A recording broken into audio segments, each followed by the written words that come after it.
قال المؤلف رحمه الله تعالى: الحديث الأربعون. عن ابن عمر رضي الله عنهما قال: أخذ رسول الله صلى الله عليه وسلم بمنكبي فقال: كن في الدنيا كأنك غريب أو عابر سبيل. وكان ابن عمر رضي الله عنهما يقول: إذا أمسيت فلا تنتظر الصباح، وإذا أصبحت فلا تنتظر المساء، وخذ من صحتك لمرضك ومن حياتك لموتك. رواہ البخاری۔ یہ حدیث عبداللہ بن عمر رضی اللہ عنہما کی روایت سے بات ہے کہ اخذ رسول اللہ صلی اللہ علیہ وسلم بمنکبیہ، منکبیہ با کی زبر کے ساتھ تثنیہ کا صیغہ، دونوں کندھوں پر اللہ کے پیارے پیغمبر نے ہاتھ رکھے اور میرے کندھوں کو تھام لیا۔ صحابی نے یہ ذکر کیا، مانا صحابی کو حدیث پوری طرح ضبط تھی، حتیٰ کہ یہ بھی یاد تھا کہ نبی علیہ السلام جب یہ حدیث بیان کر رہے تھے تو آپ کے ہاتھ مبارک میرے کندھوں پر تھے۔ یہ زیادہ ضبط کی ایک دلیل ہے اور ضبط کو ظاہر کر رہے اور عبداللہ بن عمر کی فضیلت بھی کہ اللہ کے نبی کے پیارے ہاتھ ان کے کندھے پر تھے اور ہاتھوں کا لمس ان کو محسوس ہو رہا تھا، ان کی فضیلت بھی ہے۔ آپ نے ہاتھ کیوں رکھے؟ تاکہ عبداللہ کی توجہ اور بھی حاصل ہو جائے۔ یہ تنبیہن ہوتا ہے، بعض اوقات ایک حاذق استاد یا معلم اپنے شاگرد کے سر پہ یا کندھے پہ یا اس کے ہاتھ کو پکڑ کے اسے کوئی بات بتاتا ہے تاکہ اس کی توجہ میری طرف مبذول رہے، کیونکہ خبر بڑی اہم تھی۔ بڑا کن ہو جا پھر دنیا میں کیا ہو جا، کأنک غریب، کہ گویا تم غریب ہو۔ غریب سے مراد جو اپنے ملک میں نہ ہو، کسی اور ملک میں ہو، غیر دیار میں، اپنے دیار میں نہیں، کسی اور دیار میں، اجنبی ملک میں غریب۔ او عابر و سبیل، یا ہو جا مسافر، راستہ عبور کرنے والا، سفر کرنے والا۔ کہ عبداللہ دنیا میں کیا ہو جاؤ، دنیا میں کیا بن کر رہو، یا تو اجنبی، جیسے کسی دوسرے ملک میں انسان جاتا ہے، جتنا دور جائے گا اتنا اس کے دل میں خیالات، وساوس، پریشانی، گھر سے دوری، تفکرات، یہ تمام چیزیں ہوں گی اور وہ جلد لوٹنے کی کوشش کرے گا۔ تو دنیا میں تم اس طرح ہو کر رہو اور سمجھو کہ ٹھکانہ تو آخرت کا، ٹھکانہ اصل آخرت کا۔ یہ عابر سبیل بن جاؤ، راستہ عبور کرنے والا، مسافر بن جاؤ۔ تو جو مسافر ہوتا ہے وہ راستے پر قیام نہیں کرتا، اور نبی علیہ السلام کی حدیث بھی ہے، بندہ سفر پر جائے اپنی حاجت پوری کرتے ہی لوٹ آؤ۔ السفر قطعۃ من العذاب، سفر جو ہے وہ عذاب کا ایک ٹکڑا ہے، عذاب کا ایک ٹکڑا ہے۔ قطعۃ من النار، آگ کا ایک ٹکڑا ہے۔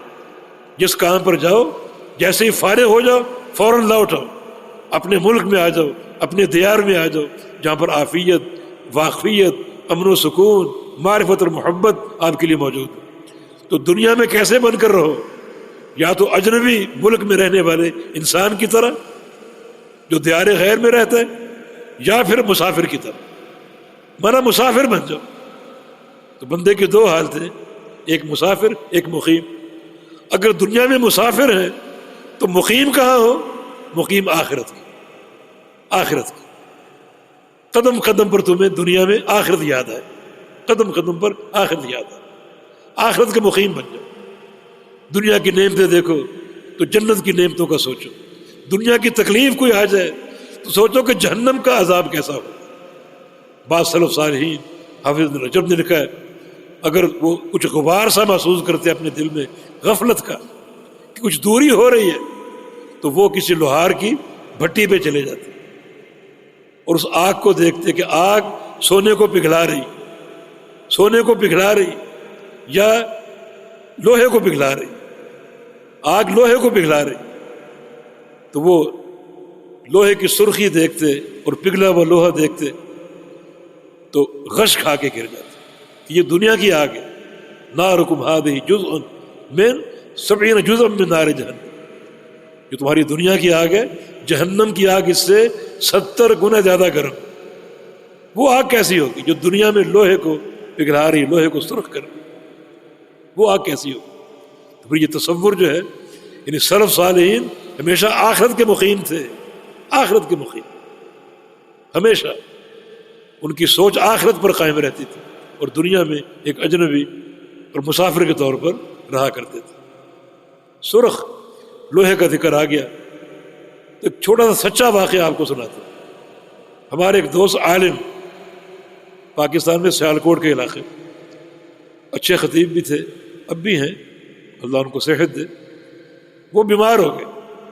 ایسی بیماری لاحق ہوئی، ہاسپٹل میں تھے، کہ ایک موقع پر خبر پھیل گئی کہ ان کا انتقال ہو، حتیٰ کہ ڈاکٹر تک اور جو آس پاس کے لوگ موجود تھے ان سب نے دیکھا کہ واقعی سانس رک گئی ہے اور انتقال ہو۔ اگلے لمحے یعنی 5-7 منٹ بعد دوبارہ خبر آئی کہ وہ بقید حیات زندہ ہے۔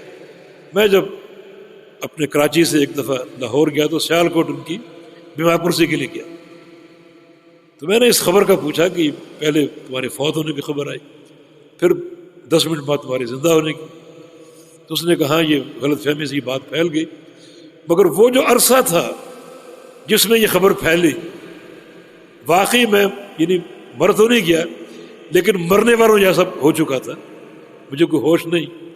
اس عرصے میں وہ جو 2-4 منٹ تھے اس میں میں نے دیکھا کہ قبریں بہت سی، اور قبروں میں مردہ مدفون ہیں، اور سارے مردے جو ہیں وہ سر سے لے کر پاؤں تک سرخ لوہے کی طرح سرخ ہے۔